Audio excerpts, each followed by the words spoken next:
Friends, मैं स्वाति उत्तम आपको संस्कृत ग्रामर पढ़ा रही हूँ। आज संस्कृत ग्रामर में हम वर्णमाला पढ़ेंगे। वर्णमाला किसे कहते हैं?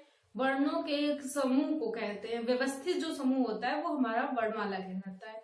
वर्णमाला के दो भेद है, स्वर और व्यंजन। स्वरों की संख्या 9 है और व्यंजनों की संख्या 33 है। स्वर को अच भी कहते हैं और व्यंजन को हल भी कहते हैं। आइए देखते हैं स्वर कौन कौन से हैं। आ, ई, उ, री, ली, ए, ओ, ए, ओ, ये हमारे 9 स्वर हैं। इन 9 स्वरों में जो स्टार्टिंग की 5 स्वर हैं, जो शुरू के हमारे 5 स्वर हैं, आ, ई, उ, री, ली, ये हमारे मूल स्वर हैं। कौन से स्वर हैं? मूल स्वर। मूल स्वरों की संख्या कितनी बताई मैंने? 5। मूल स्वरों की संख्या हमारी 5 है। यहाँ लिख देते हैं अच। स्वर को अच भी कहते हैं। मैंने पिछले वीडियो में आपको महसा सूत्र पढ़ाया था, उसमें प्रत्याहार बनाना सिखाया था। उन्हीं प्रत्याहार में से ये भी है। अब प्रत्याहार के अंतर्गत कौन कौन से आते हैं ये भी बताया था। जो ये हमारे जो 4 वर्ण हैं, ए, ओ, ए, औ, ये हमारे संयुक्त स्वर है। कौन से स्वर है? संयुक्त स्वर। अब हमको इन किसकी सहायता से बने हैं ये भी एक बार देख लेते हैं। स्वरों की संख्या हम 4 लिख देते हैं। जो हमारा ए है, ये ए है, आ प्लस ई। आ प्लस ई से ए बना है। आ प्लस उ बराबर ओ। आ प्लस ए बराबर आई और आ प्लस ओ बराबर औ। ये हमारे 4 संयुक्त स्वर है। कौन से स्वर है? ये हमारे संयुक्त स्वर है।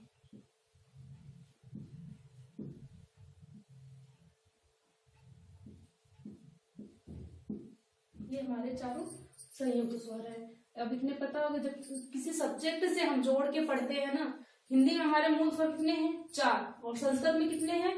5। इतना जरूर याद रखना। आइए अब चलते हैं व्यंजन। व्यंजन वे वर्ड होते हैं जो स्वरों की सहायता से बोले जाते हैं। ऐसे तो ये व्यंजन जो है ये हमारे हलंत शब्द है, ये पूर्ण नहीं है। जब इनमें हम स्वर लगाते हैं, जिसको जैसा स्वर मिल जाता है वो वैसा ही उसका उच्चारण होता है। स्वरों को 3 भागों में डिवाइड करते हैं, स्पर्श व्यंजन, अंतस्थ व्यंजन और ऊष्म व्यंजन। आइए देखते हैं स्पर्श व्यंजन कौन कौन से होते हैं। इनकी संख्या 25 होती है। पहला है का, खा, गा, घा, अंगा। इनको हम क्या कहेंगे? का वर्ग। ये हमारे का वर्ग में आते हैं। इसी तरह हम 5 वर्गों को इनको डिवाइड कर लेते हैं। चा, छा, जा, झा, या। ये कौन सा वर्ग होगा? चा वर्ग। ये हमारा चा वर्ग है। ऐसे ही टा वर्ग में टा, ठा, डा, ढा, आड़ा। और ता वर्ग में हमारा कौन सा आएगा? ता, था, दा, धा और ना। और पा वर्ग में पा, फा, बा, भा और मा।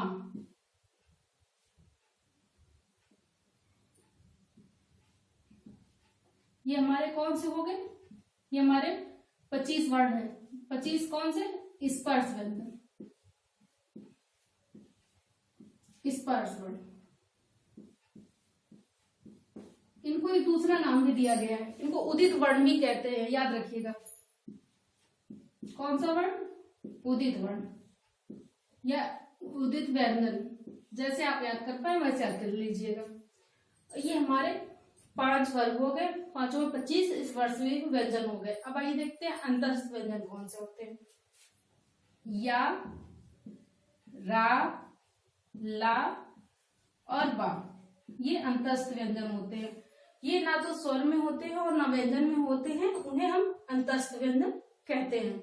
और स्पर्श व्यंजन वो व्यंजन होते हैं जिसमें हमारी जीभ मुख के अलग अलग भागों को स्पर्श करती है और उसी से जो उच्चारण होता है उसको हम स्पर्श व्यंजन कहते हैं। और आइए देखते हैं ऊष्म व्यंजन। ऊष्म व्यंजन कौन कौन से होते हैं? शा, सा, शा और हा, जिनके बोलने में हमारी वायु या कह दें कि ऊष्म वायु बाहर निकलती है, वो हमारे ऊष्म व्यंजन होते हैं। और तीसरे नंबर संयुक्ताक्षर। संयुक्ताक्षर में कौन कौन से आते हैं? 3 वर्ण आते हैं, छा, त्रा और ज्ञा। ये 3 वर्ण संयुक्त अक्षर में आते हैं। ये किसके मेल से बने होते हैं ये भी आइए एक बार देख लेते हैं। ये हमारा जो छा है ये का प्लस शा बराबर छा, और त्रा वाला ता प्लस ड्रा बराबर त्रा। ज्ञा जो है जा प्लस या बराबर ज्ञा। ये हमारे हो गए संयुक्ताक्षर। ये क्वेश्चन पूछा जाता है, इतना याद रखिएगा। अब हमारा जो इसके बाद स्वर और व्यंजन क्लियर हो गए।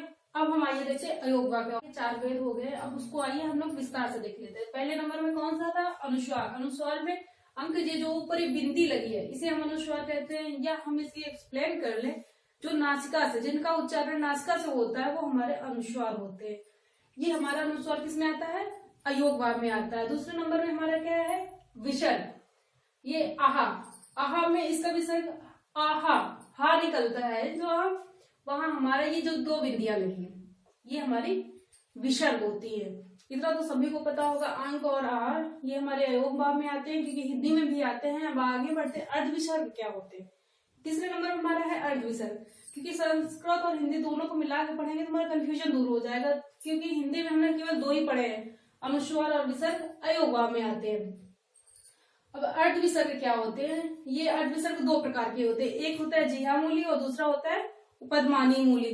पहले में होता है जिहा मूली में क्या होता है? का और खा के पहले, ये देखिए ये का है हमारा और ये खा है, इनके पहले जो ये निशान बने हुए हैं, जो ये निशान बनते हैं इसी को हम अर्ध विसर्ग कहते हैं। कौन से विसर्ग कहते हैं? अर्ध विसर्ग कहते हैं। और दूसरे नंबर में हमारा है उपदमानी। इसमें 2 वर्ण आते हैं। जिहा मूली में भी 2 आते, कौन से? का और खा। और उपदमानी में भी आते मेरे पा और सा। जो इनके पहले ये जो हमारा निशान बना हुआ है यही हमारा कौन सा है? अर्ध विसर्ग है। कौन सा विसर्ग है? अर्ध विसर्ग। इसे अच्छे से याद कर लेना है, क्योंकि कभी कभी क्वेश्चन पूछ लेता है अर्ध विसर्ग कितने प्रकार के होते हैं? 2 प्रकार के होते हैं। नंबर 1 में जिहा मूली, नंबर 2 में उपदमान मूली। जिहा मूली में कौन कौन से आते हैं? का और खा। और उपदमान मूली में कौन से आते हैं? पा और फा। उसके बाद हम आइए देखते हैं यम वर्ण। यम वर्ण वो वर्ण होते हैं जिसमें प्रत्येक वर्ग के प्रथम के चतुर्थ वर्ण, कौन कौन से? का, खा, गा, घा के बाद कोई भी पंचमा अक्षर, किसी भी वर्ग का पंचमा अक्षर आए तो उसके पहले वाला वर्ण क्या हो जाता है? हमारा यम हो जाता है। जैसे देखिए पलिकनी, इसमें 2 का है, एक का ये है, एक का ये है। तो जैसा मैंने बताया कि पहले वाला जो वर्ण होता है वो हमारा क्या हो जाता है? यम वर्ण हो जाता है। इसमें देखिए 2 का है, तो पहला का क्या होगा हमारा? ये जो का है ये यम हो जाएगा। पहला वाला हमारा वर्ण क्या है? यम वर्ण है। कौन सा वर्ण है? यम। यम क्या है? ये का। ऐसे देखिए चखनतु, दूसरा वर्ण क्या है? चखनतु। इसमें जो पहले खा है ये क्या होगा हमारा? ये भी हमारा यम वर्ण ही होगा। कौन सा वर्ण होगा? यम वर्ण। ये कौन सा है? हमारा यम वर्ण है। तीसरे नंबर में देखिए अग्नि, अग्नि। अगर लिखा इसमें 2 गा है, 2 गा में पहला वाला गा क्या है? यम वर्ण है। कौन सा वर्ण है? यम है। ये गा हमारा यम वर्ण है। सॉरी मैंने वर्ण लिखना भूल गए, ये रहा वर्ण, ये यम वर्ण है। का खा। अब इसमें देखिए घन्नति, घन्नति लिखा हुआ है, डबल घा है। ये देखिए 2 घा है, वो दोनों आधे हैं, वो हमारा क्या होगा? घा यम वर्ण होगा।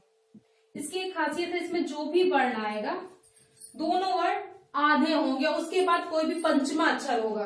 देखिए इसमें भी ना है, इसमें भी ना है, इसमें भी ना है और इसमें भी ना है। ये कौन सा वर्ग के पंचमा अक्षर? किस वर्ग? किसी भी वर्ग का पंचमा अक्षर आ जाए वहां पर हमारा पहले, उसके पहले जो वर्ण है, देखिए ना के पहले डबल का है, दोनों का में से पहले वाला का क्या हो जाता है? यम वर्ण हो जाता है। और उसमें ये ना वर्ण आएगा ही आएगा। जैसे ना आ गया, इया आ गया, अंगा आ गया, अड़ा आ गया, मतलब पंचमा अक्षर, कोई भी पंचम अक्षर आएगा। इतना आपको क्लियर हो गया। यम वर्ण किसे कहते हैं इतना तो पता ही हो गया होगा ना। अयोग भाग कंप्लीट हो गए। अब देखना ये पूरी वर्णमाला हमने एक्सप्लेन कर दी। हमारे संस्कृत में वर्णमाला की संख्या कितनी है? 42। कितनी है हमारी? 42 वर्ण आते हैं संस्कृत वर्णमाला में। इसमें से कितने? 9 स्वर हैं, 9 स्वर और 33 व्यंजन। कितने व्यंजन? 33 व्यंजन। दोनों को मिलाएंगे तो कितने हो गए हमारे? दोनों को जोड़ने पे हमारा 42 ही आएगा। और ये अयोगवा, जो ना स्वर होते हैं ना व्यंजन होते हैं, वो अयोगवा कहलाते हैं। ये हमारी आज की पूरी वर्णमाला कंप्लीट हो गई। हो सकता है आपको वीडियो अगर अच्छा लगे तो इसे लाइक करिए, शेयर करिए और सब्सक्राइब करिए। धन्यवाद।